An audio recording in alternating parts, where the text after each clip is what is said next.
eu vou passar, tudo bem, a gente volta a falar sobre café. Então, o período da mineração, ele se extingue, ele se vai com a redução do ouro. Tinha um ouro de superfície, que era um ouro de fácil, foi inicialmente muito fácil encontrar, mas depois foi muito difícil desse ouro continuar. E aí, sistematicamente, vai saindo devagarzinho do período de mineração e entrando no período do café. Período do café que tem algumas características, vamos observar aqui. Quando eu olho o preço do café nos Estados Unidos, 1851, 1908. Quem é que eu observo? De 1851 até 1871, durante 20 anos, a gente teve um pico aqui em 61, e aí logo depois um leve vale aqui em 1971, uma queda alta, olha, uma alta expressiva, uma queda, e aí isso levou a uma alta, e aí a uma queda. Por que a gente vive esse movimento de sobe e desce o café e por que isso toma tanto tempo? A gente está falando aqui de 10 anos. Razão simples, e aí isso é importante que você compreenda. O café, diferentemente da cana-de-açúcar, que nós chamamos de lavoura permanente. Qual é a característica da lavoura permanente? Eu planto a sementinha do café e eu preciso esperar maturar essa semente para que eu possa fazer a colheita. E essa semente demora, sei lá, 5 anos para o café, para aquela plantinha do café, ela começar a gerar os frutos do café. Então, o que acontecia? Vamos observar aqui. Os preços estavam, nesse momento aqui, por exemplo, os preços estavam subindo. Um movimento expressivo de alta do café. Quando o preço está em alta, deixa eu só colocar inclusive de laranja. Quando isso aqui está no movimento de aumento de preço, segundo a lei da oferta, o que acontece? Esse aumento de preço vai levar a um aumento da quantidade ofertada. Um aumento da quantidade ofertada é que sempre vive retardada. Então, o preço está alto, eu quero lucrar mais, eu vou produzir mais plantas de café, mais cafezais. Sendo que, quando eu aumento a quantidade de café, o que vai acontecer? Vai existir uma redução do preço. O preço caiu. O preço vai caindo, eu vou fazer o seguinte, preço cai, redução de preço, vai levar a uma redução da quantidade ofertada. Vai levar a uma escassez do produto. Essa escassez do produto leva a uma ampliação de preços. Então, essa ampliação de preços que está acontecendo aqui é a ampliação de preços proveniente da falta, da escassez de café. E aí, de novo, preço em alta, eu passo a produzir mais, preço em baixa. Mas o que acontece a partir de 1901? O preço cai e, com esse preço em baixa, por mais que as empresas brasileiras fossem reduzindo seu café, o que era muito mais complicado agora, já que a minha base é muito grande de exportação ou de produção, eu tenho aqui que os preços eles não estão se alterando. Então, apesar de eu ter um movimento de redução de quantidade, o preço não mais se alterava. O que mostrava claramente que o mercado aqui em 1906 estava apontando que não teria mais condições de absorver aquele café. Então, 1906 e as pessoas adorariam tomar mais café, mas elas não aguentam mais o café brasileiro. Então, os preços eles começam a se reduzir. Então, alteração de preço, produto agrícola associado à safra. No caso do café, a especificidade é um produto de cultura permanente. Produto de cultura permanente vem retardado a alteração da quantidade, ela vem retardada. E o que eu tenho? A que se devem essas oscilações? as condições de demanda, mercado mundial, ou seja, ciclos da economia mundial que afetam a demanda. E no caso da oferta, as geadas e as pragas. E, além disso, a defasagem entre plantio e colheita, que foi o que nós acabamos de ver. Então, além do efeito defasagem, plantio e colheita, nós temos ainda condições de demanda e condições de oferta. Mas o mais importante de notar que a gente vai ter esse movimento de alta e de baixa, mas o mais importante é observar esse movimento aqui, onde há uma baixa, e uma vez que há uma baixa, ele se mantém baixo, que é mais complicado. E aí, o que é que eu tenho nesse movimento de economia agroexportadora? Existem alguns economistas que dizem que nós temos uma deterioração dos termos de troca. E o que é que isso significa? A primeira coisa que tem que saber é o que é um termo de troca. Um termo de troca é a relação entre os preços das exportações e os preços das importações de uma economia. Então, eu tenho o preço da exportação pelo preço da importação.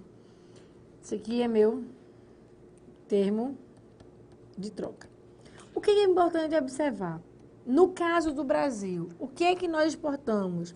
Nós exportamos bens, basicamente, commodities, bens de baixo valor agregado.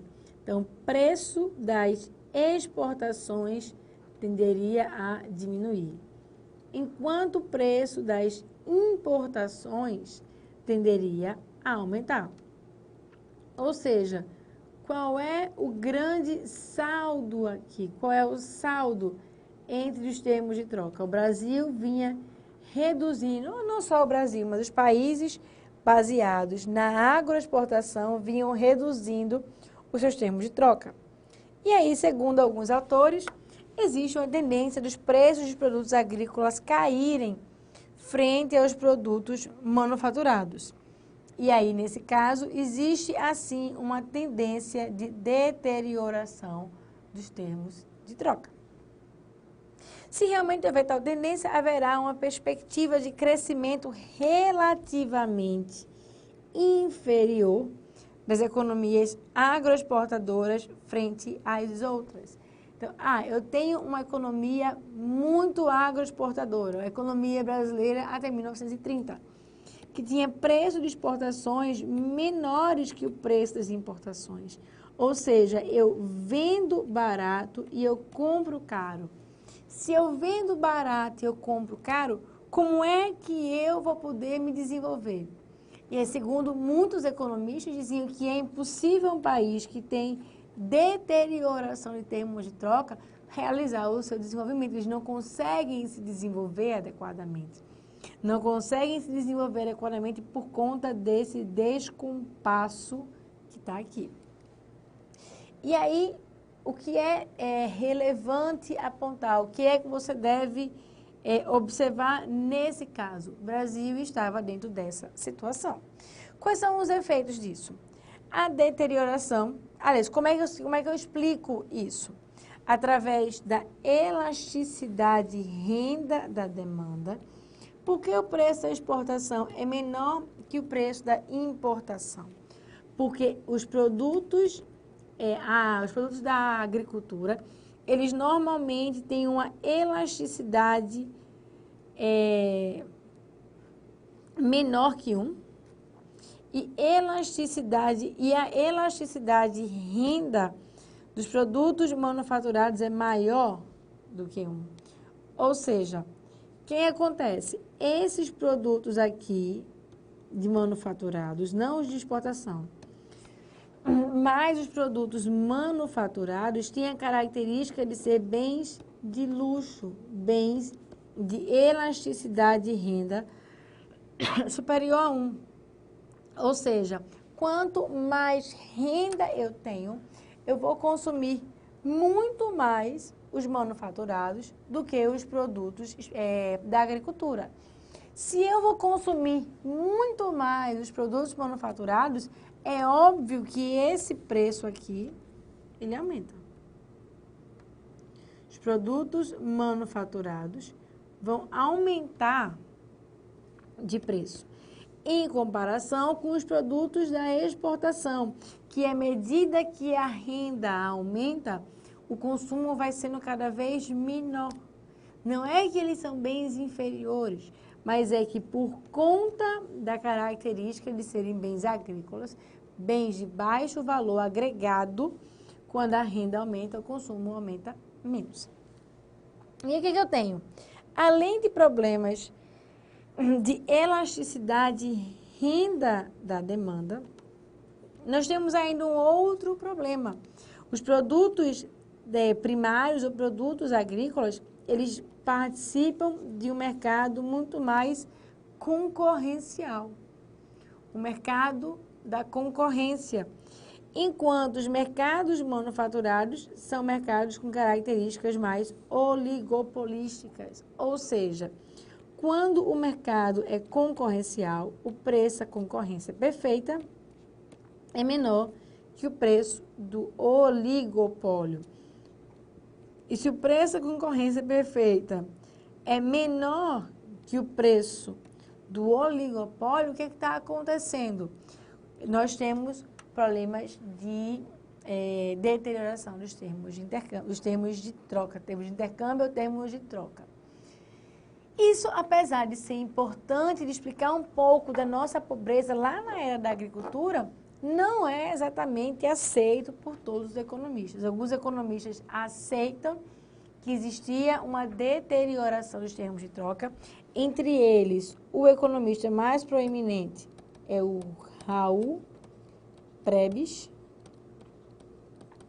Raul Prebisch, que é um economista argentino que vai instaurar a CEPAL, que é um braço da ONU aqui na América Latina, que dizia que os países latino-americanos, eles não se desenvolviam e tinham uma razão. Eu não me desenvolvo porque eu tenho um problema de deterioração dos termos de troca.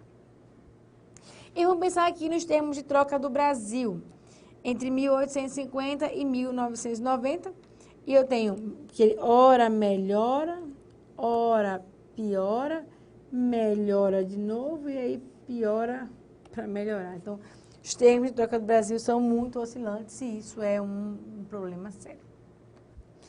O que aconteceu com o café? Eu já entendi que minha economia brasileira não conseguiria se desenvolver baseado no café por uma razão simples. O café não me dava condições de desenvolver por conta da deterioração dos termos de troca. Então, eu tenho um preço de exportação menor que um preço de importação. Eu tenho esse descompasso muito grande entre exportação e importação. E, além disso, um outro fator fundamental.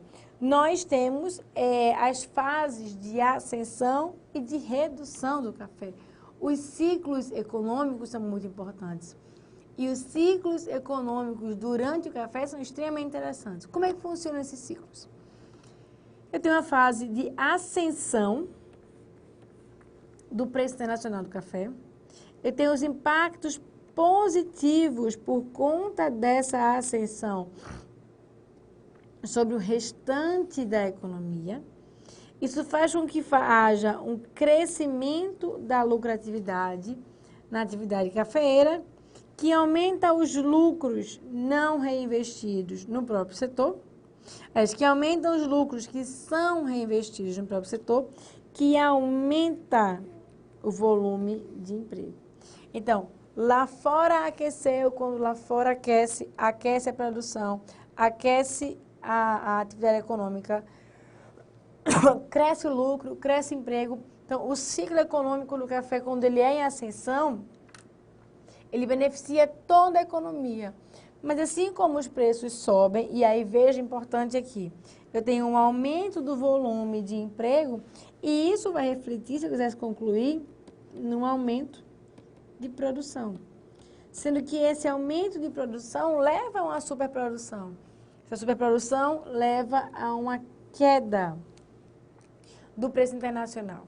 Essa queda no preço internacional leva impactos negativos sobre o resto da economia, que diminui a lucratividade da indústria da atividade cafeeira, que reduz os lucros que seriam reinvestidos. Se reduz os lucros que seriam reinvestidos, reduz o volume de emprego. Se reduz o volume de emprego, reduz a produção. Menos produção, mais preço aumenta. Então, esses eram os ciclos de produção, os ciclos da atividade econômica do café. Ciclos que eram tranquilamente observados até os iniciozinho de 1900, quando o mercado começou a sinalizar que não aguentava mais absorver produção excedente do Brasil. O que acontece? Quando o governo, quando o resto do mundo começa a sinalizar que não vai absorver o café excedente do Brasil, nós temos um problema. Se eu tenho produção excedente, eu vou precisar reduzir a produção. Se eu vou reduzir a produção, eu vou diminuir o volume de emprego. E aí, se eu diminuo o volume de emprego, começa a gerar um efeito muito recessivo muito forte. E esse efeito recessivo muito forte pode ser muito danoso para a economia brasileira. Observando esses danos, o que foi que os presidentes, já estamos em 1900, o que foi que os presidentes do Brasil decidiram fazer? Uma política para conter a crise. Que política era essa? Existiam duas possibilidades para o governo no momento de queda de preço. Primeira possibilidade, eu desvalorizo o câmbio. E eu vou fazer isso. E uma outra é uma política de valorização do café, fazendo os estoques que vão fazer a manutenção do preço. A forma mais fácil, vamos desvalorizar o câmbio. Como é que nós vamos desvalorizar o câmbio? Simples. O meu produtor, está aqui, o seu João, ele exporta uma saca de café, digamos, por $1. Vou fazer em reais, vai ficar mais fácil. Uma saca de café em $1. Essa saca de café, eu posso vender por R$1. Então, eu posso converter em R$1. Então, $1, R$1, R$1, $1. E eu vou ganhar mas pelo preço de R$1, eu posso vender, eu posso mexer no câmbio e colocar isso a R$4. Então, quando eu coloco a R$4, para o mesmo dólar que o seu João está vendendo, ele vai ganhar mais com essa operação. E aí, o que acontecia? Lembra agora lá de microeconomia. O preço, ele traz todas as informações que o mercado quer dar a respeito daquele produto. Vamos botar aqui só um slide para vocês entenderem melhor. Quando eu estou com o preço de $1, vou fazer em real, tá? Não era real não, era R$1.000. E eu tenho R$1, eu estou sinalizando para o mercado. O que o mercado começou a fazer? Ele começou a dizer, produto brasileiro, eu não quero mais você. O que significa isso, eu não quero mais você? O preço começou a cair, saiu de $1 e foi para, digamos, 70 centavos. Se o governo mantivesse a cotação daquele período, nós iríamos receber 70 centavos. Mas o que foi que o governo fez? Ele depreciou o câmbio, ele jogou a cotação da moeda brasileira para baixo, jogando a cotação da moeda americana para cima. Como assim? Ao invés de ser 1 para 1, eu passei agora a ter um câmbio 1 para 2. Ou seja, o preço do produto em dólar caiu. Está 70 centavos, mas agora eu vou converter por 2. E aí o valor que o empresário recebe é o valor de R$1,40. Agora ele está recebendo R$1,40, ou seja, antes ele recebia R$1, agora ele está recebendo um valor maior. Mas você observa que esse valor maior não é um valor naturalmente maior. O valor naturalmente ajustado seria de 70 centavos. Ou seja, o que é que o governo faz quando ele simplesmente muda a taxa de câmbio? Quando ele muda a taxa de câmbio, ele está sinalizando para o mercado, ele passa a sinalizar para o mercado que ele está dizendo que esse produto ele é desejado, quando esse produto lá no mercado internacional não é mais. O que acontece?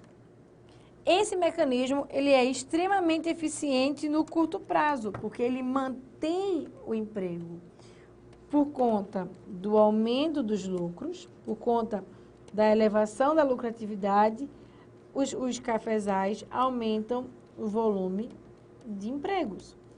Contudo, então protegiam no curto prazo, mas tinham efeitos negativos de longo prazo. Por quê? E aí, olhando só a desvalorização do café. Porque quando eu aumentava o preço, eu aumento a produção. E aí, quando eu aumento a produção, qual é a tendência? É que haja um aumento, a tendência não, né? O efeito é um aumento na quantidade ofertada.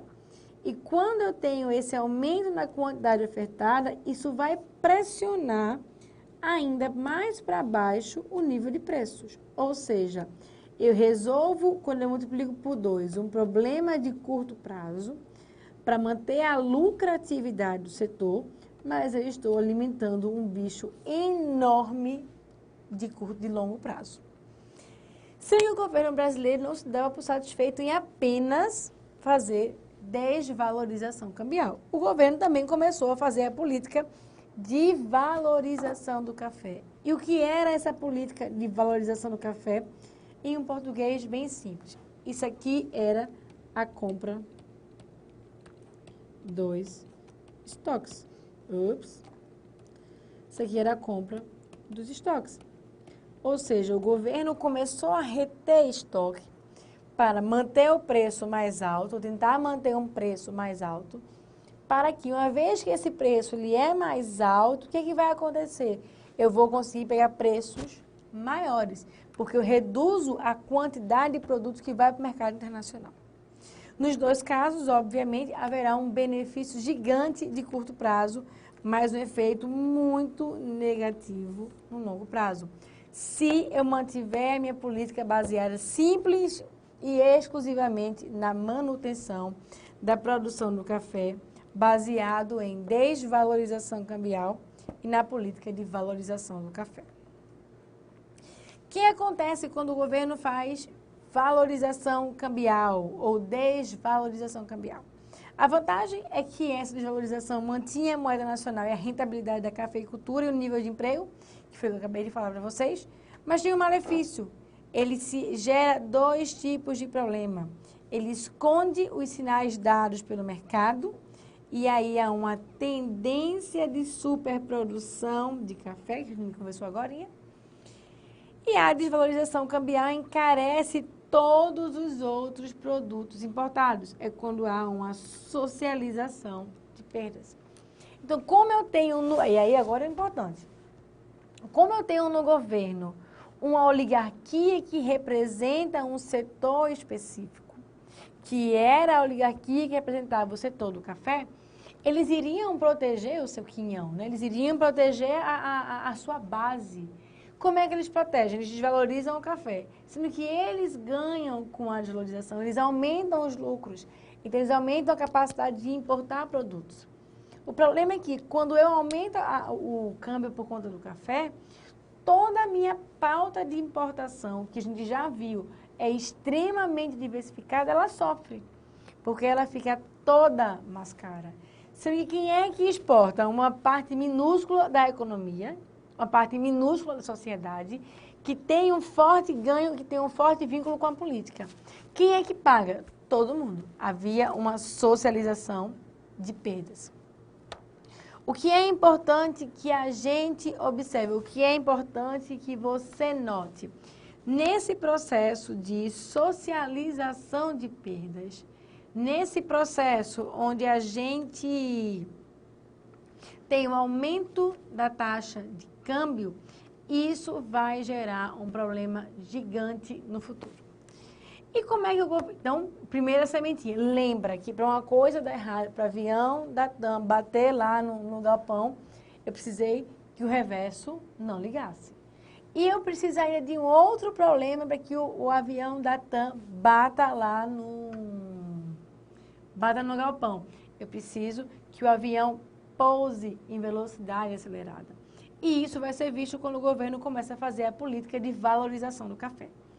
A política de valorização do café consistia em reter parte da oferta na forma de estoques.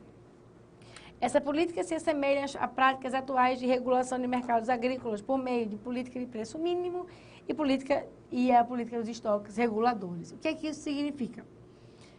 Política de preço mínimo. O governo estabelece preços mínimos de safra, a partir dos quais ele adquire e estoca os produtos.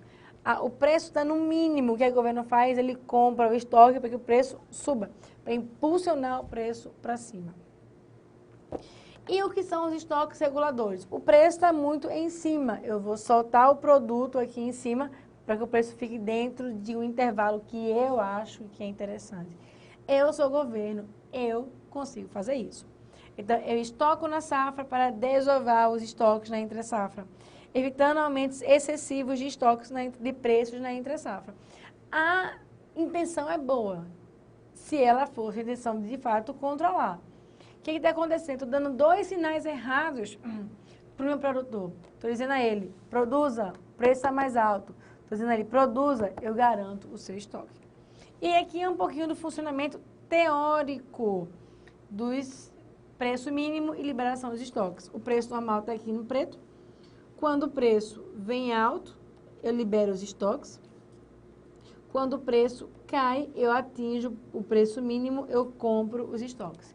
Na prática, o governo pode dizer, eu estou fazendo uma política de ganho no caminho, ganho no meio, né?